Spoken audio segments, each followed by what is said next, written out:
Inclusive education 5 number का topic है, देखिए क्या पूछा है ना। देखिए वो फिर पता लगता है आपके स्कोर को देख के कि किस सब्जेक्ट में आप कितना स्कोर कर रहे हैं, कहाँ गड़बड़ आ रही है, क्या आपके कॉन्सेप्ट्स ठीक नहीं है, क्या आप बस क्वेश्चन करने के लिए आ जाते हैं यूट्यूब पे, या थोड़ा कॉन्सेप्ट पढ़ लिया नोट से, या मैराथन देख लिए हैं, है ना। बहुत सारे डॉक्टर को ऐसा थोड़ी बताया जाता है ये हो गया है, वो जांच करेगा, पता लगाएगा कारणों का। देखिए डायग्नोज किया जाएगा। इंक्लूसिव एजुकेशन इंप्लाइज दैट, यानी समावेशी शिक्षा जो है उससे क्या अभिप्राय है। ईडब्ल्यूएस यानी economically weaker section quota be made available only in government schools, यानी ईडब्ल्यूएस को लागू करना सिर्फ गवर्नमेंट स्कूल में, इसी को समायोजन कहते हैं, इसी को इंक्लूसिव एजुकेशन या समावेशी शिक्षा कहते हैं कि आप सबको इंक्लूड कर ले रहे हैं। तो सिर्फ ईडब्ल्यूएस क्या, हर तरह के बच्चे को साथ लेके चलना, वो होता है इंक्लूसिव एजुकेशन, ना कि सिर्फ ये बात। बी ऑप्शन है students with disabilities should be placed in special school, बिल्कुल भी ये गलती नहीं करनी। जो डिसेबल्ड बच्चा है या किसी भी प्रकार का बच्चा है स्पेशल स्कूल में नहीं डालना। इंक्लूसिव स्कूल का मतलब ये हर तरह का बच्चा आप ही के स्कूल में होगा, नॉर्मल रेगुलर स्कूल में। कहां होगा, सामान्य स्कूल में इंक्लूसिव एजुकेशन का ध्यान रखेंगे, दैट्स इट। ओनली इंग्लिश क्यों पढ़ाई जाएगी भाई, जो भी मदर टंग होगी या जो भी जरूरी भाषा होंगी, जो भी 3 लैंग्वेज फॉर्मूला का प्रयोग होगा गवर्नमेंट स्कूल में भी। तो एक ही ऑप्शन पॉजिटिव है, all children irrespective of their abilities be provided quality education, यानी योग्यताओं से परे होकर सभी बच्चों को गुणवत्तीय शिक्षा उपलब्ध करवाई जाए, ये बात इंक्लूसिव एजुकेशन कहती है। इक्वालिटी और इक्विटी के प्रिंसिपल की बात करती है, समता एवं समानता की बात करती है, एजुकेशन फॉर ऑल की बात करती है इंक्लूसिव एजुकेशन। इस पे मैं एक सेशन ले चुकी हूं अभी रिसेंटली, प्लेलिस्ट में जाके देख लेना। क्वेश्चन नंबर 17 देखिए, असर्शन एंड रीजनिंग। ये पेट पे बाण मारने वाले क्वेश्चन हैं। देखिए असर्शन यानी कथन और रीजन है आपका कार्य, सॉरी कारण। तो कथन है एक और उसका कारण देखना है आपको।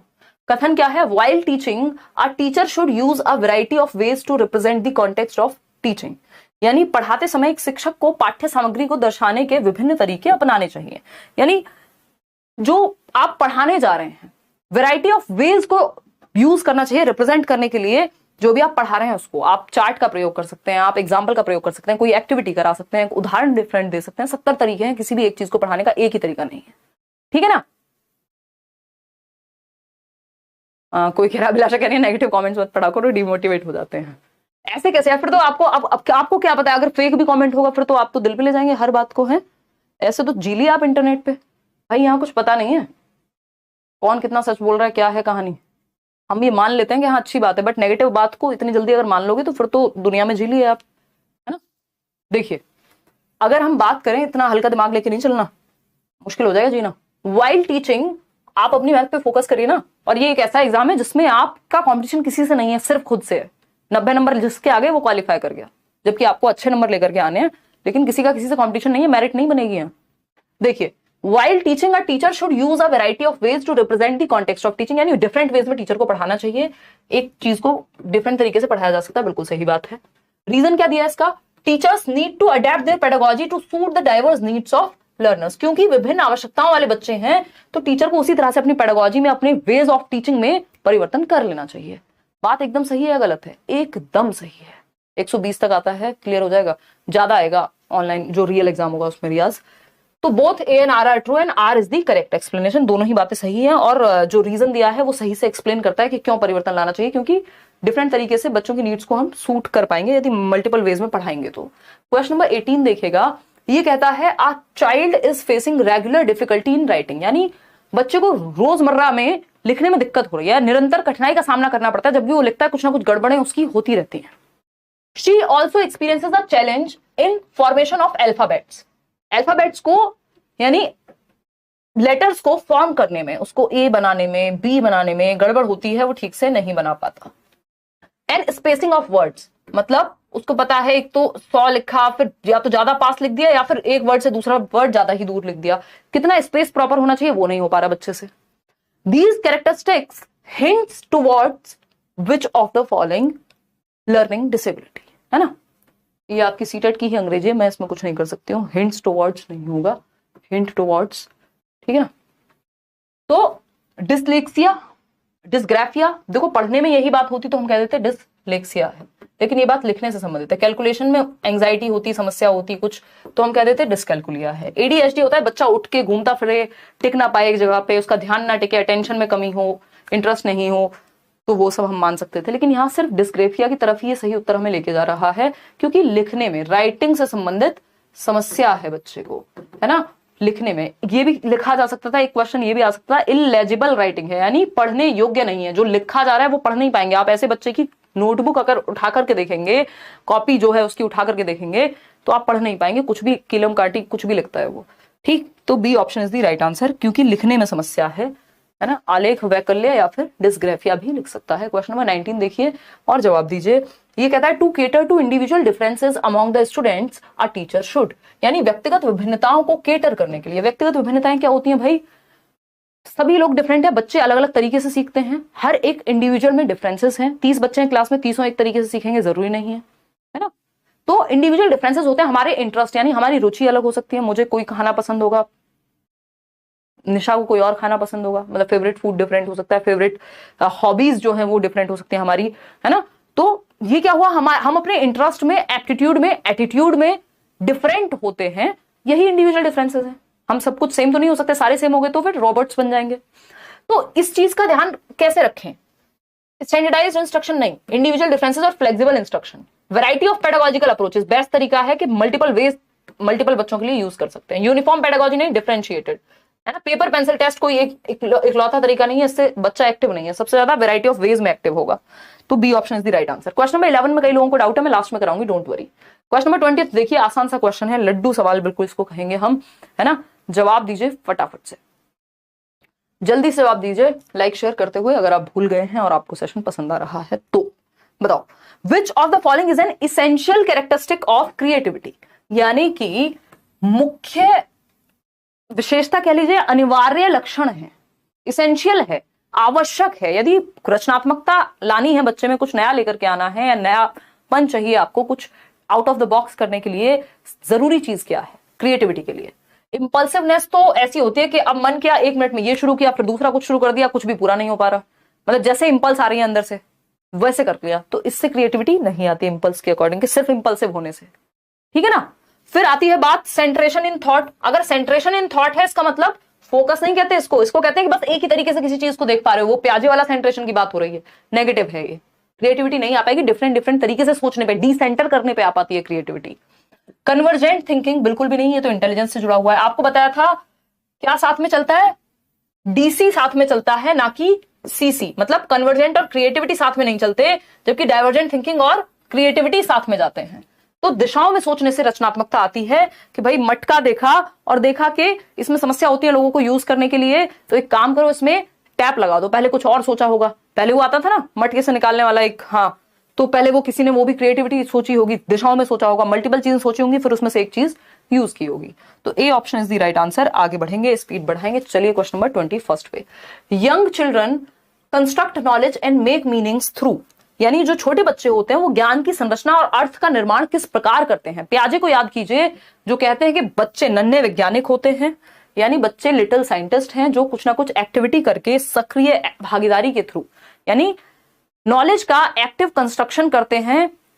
बताइए, young children construct knowledge and make meaning through active exploration. हाँ, बच्चा एक्टिव होगा तो बिल्कुल। प्ले में भी बच्चा एक्टिव होता है, खेलते कूदते अपनी मीनिंग का वो वहां पे निर्माण करेगा। Active on materials and experimenting, हाँ ठीक है, जो भी उसके पास मटेरियल है, एक पेन भी मिल जाएगा तो उसको खोल के देखेंगे, है ना। Interaction with peers and adults, यहाँ भी एक्टिव है। तो चारों ऑप्शंस में बच्चा हमें एक्टिव नजर आ रहा है, तो D option is the simple, सुंदर, सस्ता, टिकाऊ उत्तर। D option is the right answer. 74% लोग दे भी रहे हैं। क्वेश्चन नंबर 22, हमें देखना बच्चा कहाँ एक्टिव है, चारों में एक्टिव है तो ठीक है। अगर सिर्फ एक ऑप्शन चूज करना होता तो सबसे ज्यादा एक्टिव जहां होता है उसको चूज कर लेते। पहला मतलब क्वेश्चन है 22, 22वां सवाल है, to help children memorise the phone numbers. Generally ये मेमोरी का चैप्टर आपके सिलेबस में ही नहीं है, अगर आप देखेंगे तो सीटेट के सिलेबस में मेमोरी नहीं आता है। मेमोरी अपने आप में एक ऐसा टॉपिक है जो बहुत रेयर एग्जाम्स में आता है ना। To help children memorise the phone number, लेकिन ये आपको बेसिक बात है मेमोरी की, जैसे शॉर्ट टर्म मेमोरी हमें पता होना चाहिए, +-7, 7+-2, मतलब 7 या 5 या 9 आइटम्स होते हैं शॉर्ट टर्म मेमोरी, कुछ 20 से 30 सेकंड के लिए होती है ना। लॉन्ग टर्म मेमोरी हमेशा के लिए होती है। ये बेसिक बात हमें पता होनी चाहिए मेमोरी के बारे में। इसके अलावा ये इस तरह का एक छोटा सा मैकेनिज्म है जो मैं अभी आपको बता दूंगी, तो इतना तो हमें पता होना ही चाहिए, कहीं से उठ के आ जाए पेपर में तो। To help children memorize the phone numbers, our teacher suggested students to divide 10 digits of phone number into 3 to 4 smaller units. And then remember, the strategy suggested by the teacher here is called, अब ये pedagogy से जोड़ के question पूछ लिया, ये memory chapter नहीं आया आपके पेपर में, पेडागोजिकल वेज जो एक चैप्टर है उस टॉपिक से जोड़ दिया कि आपके वेज क्या होंगे पढ़ाने के किसी चीज को, ठीक है ना, लर्निंग के वेज क्या होंगे। तो एक अध्यापिका बच्चों को फोन नंबर रटने के लिए फोन नंबर के 10 अंकों को 3-4 अंकों के समूह में बांटकर याद कराना सुझाती है।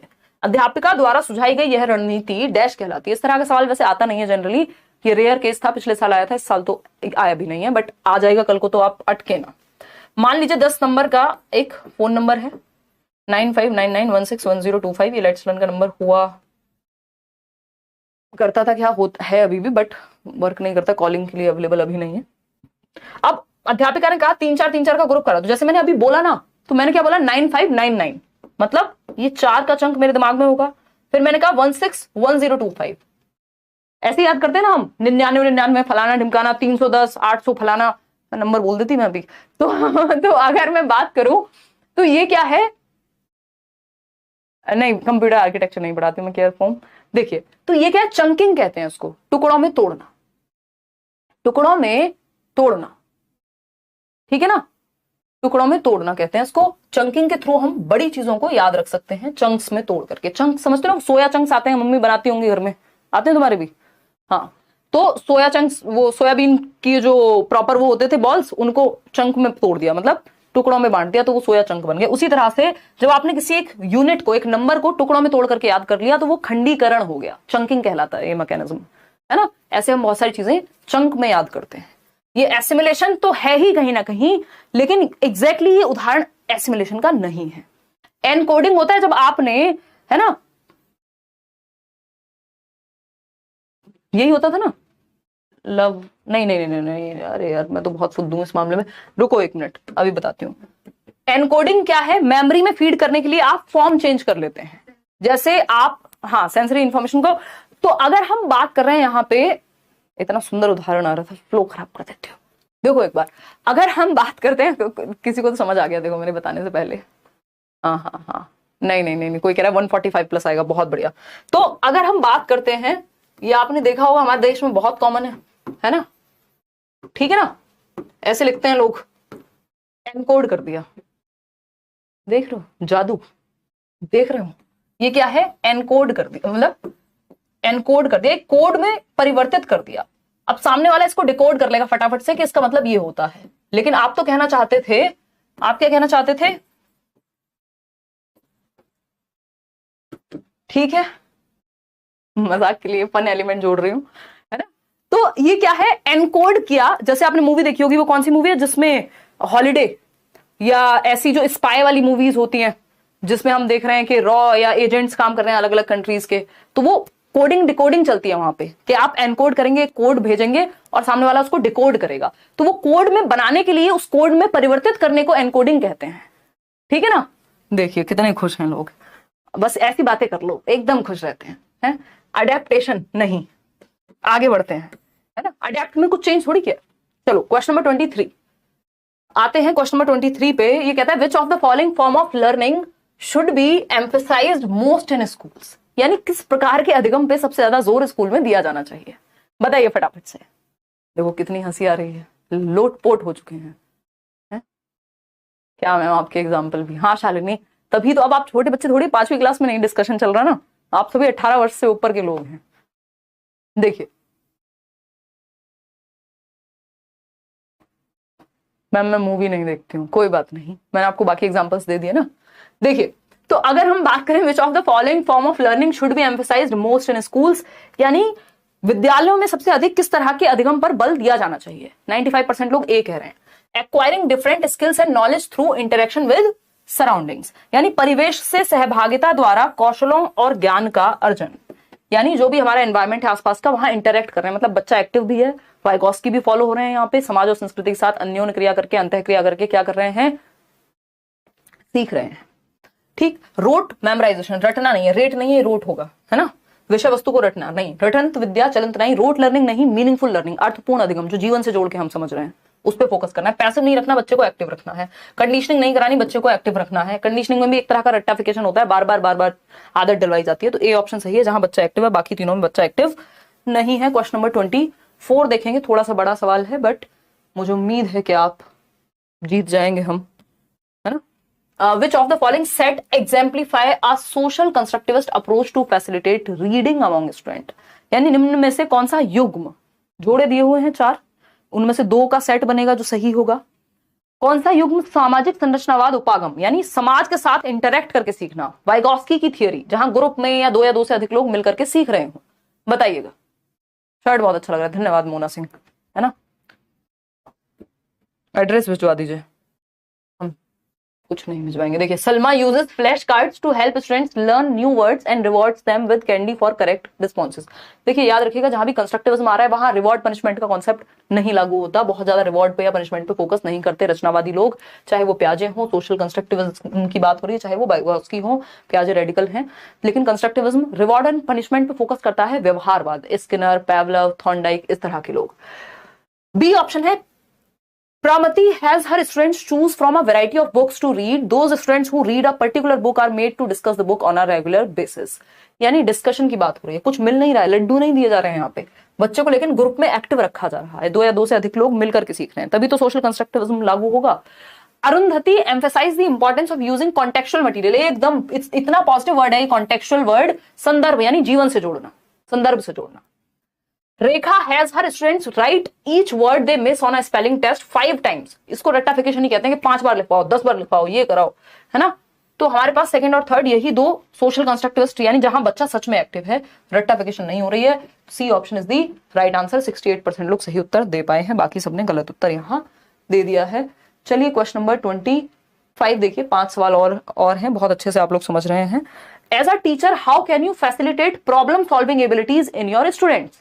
यानी आप चाहते हैं कि बच्चे समस्या समाधान करता बने।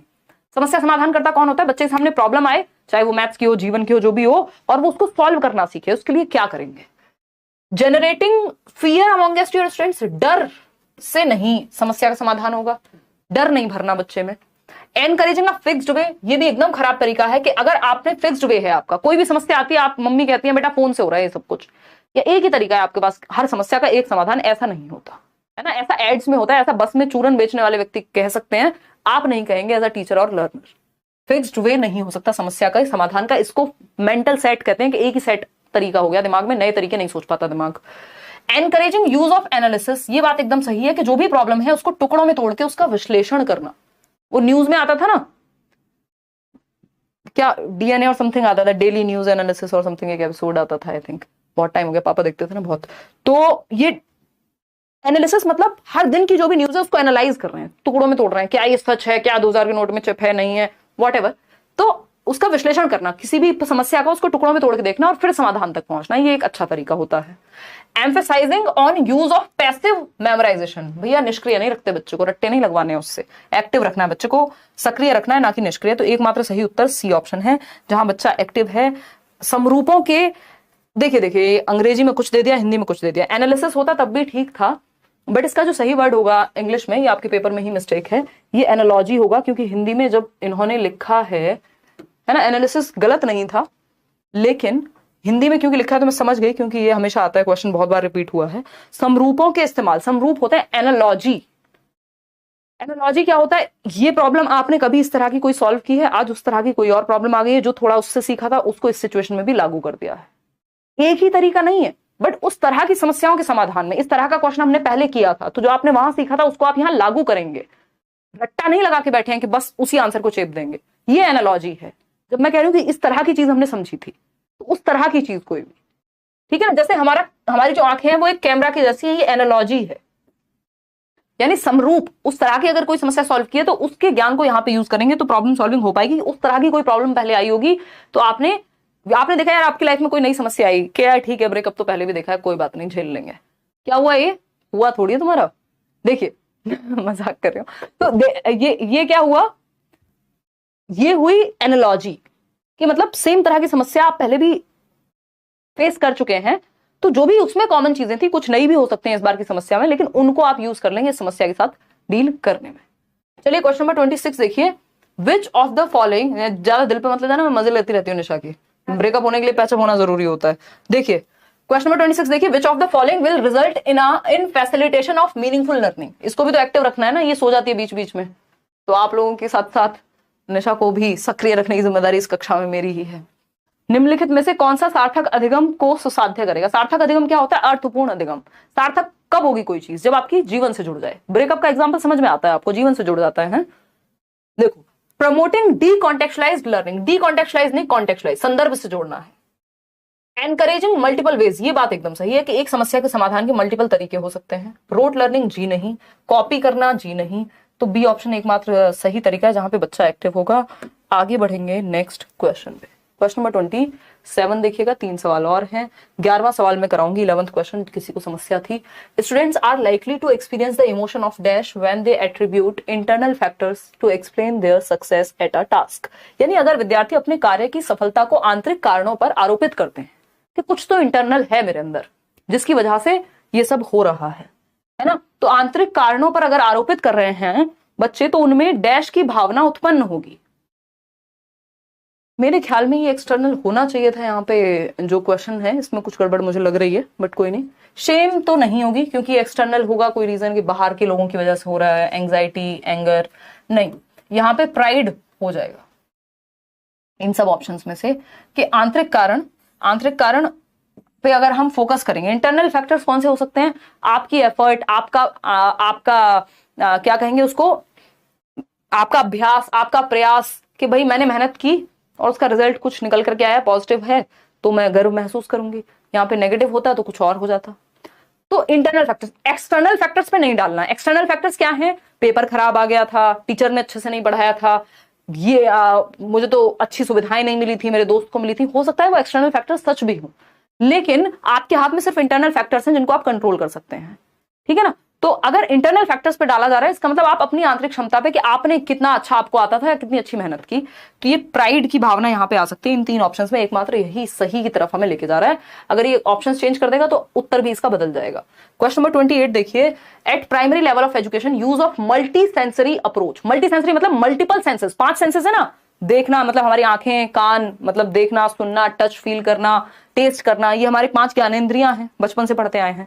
तो मल्टीपल सेंसेस को जितना ज्यादा, मैं ये कहती हूँ जितना ज्यादा हो सके, ज्यादा से ज्यादा अपने सेंसेस को, बच्चे के सेंसेस को इन्वॉल्व करना है, उतनी बेहतर लर्निंग होगी। जितना बढ़िया आपने सेंसेस को इन्वॉल्व कर लिया, जितने ज्यादा, मतलब उसको सुनने को भी कुछ दे दो, देखने को भी कुछ दे दो, कराने को, टच करने को भी कुछ दे दो, है ना।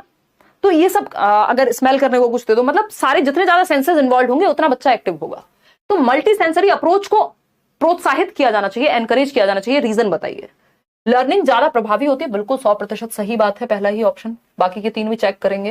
It gives opportunities to exclude certain children from education. ऐसा नहीं है, मल्टी सेंसरी में तो सभी तरह के बच्चे इंक्लूड हो जाते हैं, चाहे कोई देख के सीखने वाला बच्चा हो, कोई सुन के सीखने वाला बच्चा हो।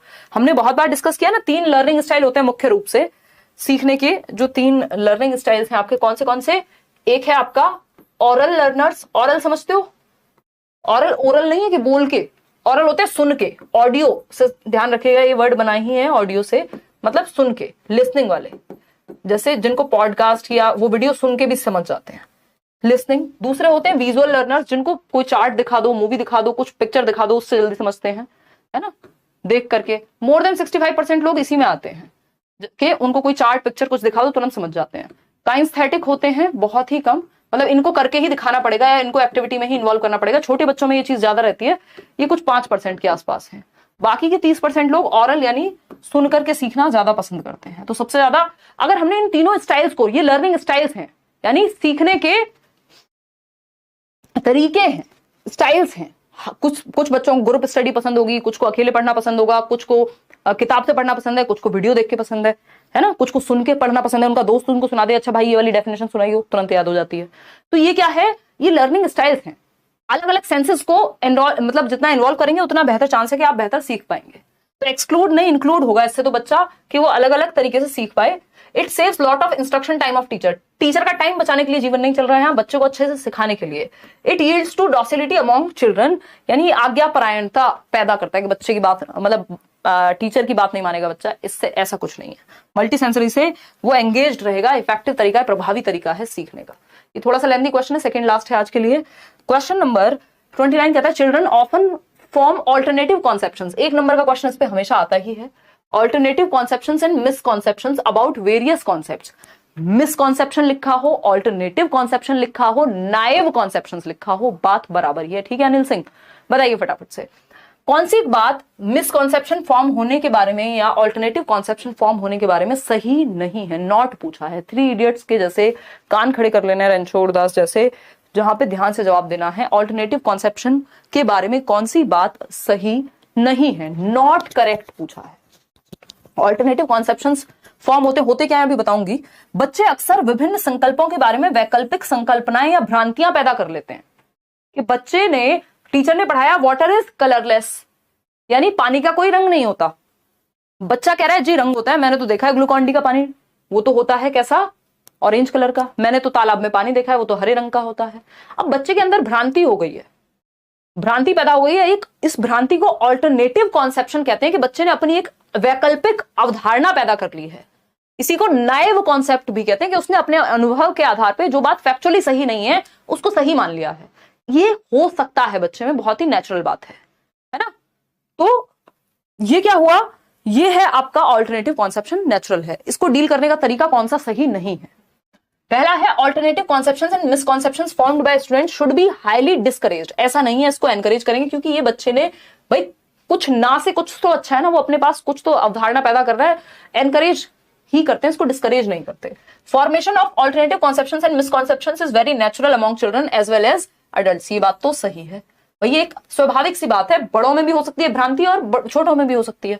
Our teacher should definitely attend to these alternative conceptions and misconceptions as they are significant in process of teaching and learning. बिल्कुल सही बात है कि इनको केटर किया जाना चाहिए, इन पर चर्चा होनी चाहिए टीचर के द्वारा। Alternative conceptions and misconceptions are not always baseless, rather these represent children's intuitive ideas about world around them। Intuitive stage पढ़ी थी ना हमने, जब मैंने कहा था मेरी बॉल भी गोल, चांद भी गोल, तो बच्चा सोचेगा भैया जो है इसलिए मेरा जो चांद है वो बॉल के जैसा है। ये इंट्यूटिव थॉट है, सहज विचार। 4 से 7 वर्ष की उम्र में ये वाली स्टेज याद होगी कई लोगों को जिन्होंने अभी बैच में रिसेंटली किया था। मैराथन में भी कभी ना कभी बताया होगा। प्री ऑपरेशनल की 2 सब स्टेजेस होती हैं, याद होगा, सिंबॉलिक स्टेज और इंट्यूटिव, 2 से 4 सिंबॉलिक। तो ये इंट्यूटिव थॉट है, हमेशा बेसलेस नहीं होते, कई बार इसमें रीजन भी होता है। भाई उसने देखा है अपने अनुभव के आधार पर रंग पानी का, इसलिए वो रंगीन बता रहा है। ठीक, ये बात भी सही है, लेकिन गलत बात पूछी थी हमसे नॉट, तो नॉट तो ए ऑप्शन में ही सही मिल गया था कि इसको हतोत्साहित करना है। यही बात गलत है और जो गलत है वही सही है क्योंकि पूछा ही गलत था। तो A option is the right answer. आप लोग, मुझे बहुत खुशी है कि सही उत्तर काफी लोगों ने इसमें दिया है। कितने परसेंट ने दिया है वो मैं अभी देख करके बताऊंगी। 65% लोगों ने। चलिए क्वेश्चन नंबर 30 है आज के लिए आखिरी, फिर क्वेश्चन नंबर 11 को एक बार रिपीट कर लेंगे। मुझे लगता है आपको कंफ्यूजन है, या हो सकता है मैंने कुछ फ्लो में जल्दी की हो। Dash view of learning explains that tangible incentives and rewards motivate students for learning. यानी कौन सा एक व्यू है लर्निंग का, कौन सा एक व्यू है लर्निंग का, निम्न में से अधिगम का कौन सा परिप्रेक्ष्य यह कहता है कि ठोस प्रलोभनों और पुरस्कारों द्वारा विद्यार्थियों को सीखने के लिए अभिप्रेरित किया जा सकता है।